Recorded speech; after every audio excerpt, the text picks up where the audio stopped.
Good morning everyone. My name is Niranjan Anish. I study in 9C in Global Public School. Today I am going to be talking about the 3D printer. The 3D printer, unlike normal printers, can move in the Z axis instead of the normal X and Y axis. So therefore it can print images that we can touch and hold. The material used for printing is known as filament. The most common filament that we use is known as PLA, which is also polylactic acid. The melting point of PLA is 210 degrees Celsius. We melt it and then it comes out of the extruder, which is the black thing over here. The material comes out of the extruder and lands on the blue surface, which is also known as the metallic bed. So before printing, we first have to ensure that the 3D printer is level. So we do a process called leveling, where we touch the tip of the extruder, which is known as the nozzle, with the metallic bed using a A4 size paper.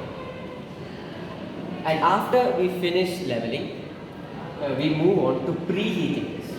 We preheat this so that the filament, when it's inserted, melts, and then we can properly put it out, and then we can print the object.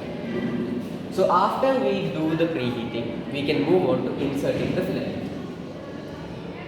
To insert the filament, we take the filament roll out of the back, and then we take it in. There is a switch over here, and through that there is a switch and a hole.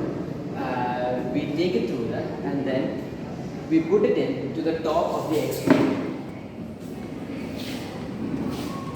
The extruder heats itself so that the filament melts and then it comes out of the nozzle. It also has many fans to regulate the temperature. To print a 3D model, we first have to ensure that it is in the correct format.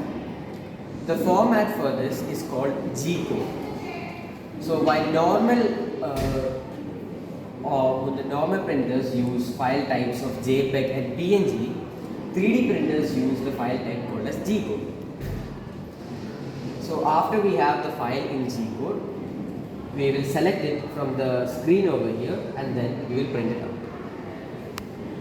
The 3D printer uses a process known as additive layer, wherein it prints a layer first, and then it moves on, and then it fills in the layer, and then it moves to printing the other layers. So this can take quite some time. For example, this took nearly 4 hours to make. We use this in the lab to make many prototypes and all of that.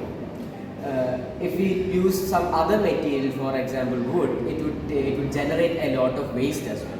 But this generates little to no waste. Thank you.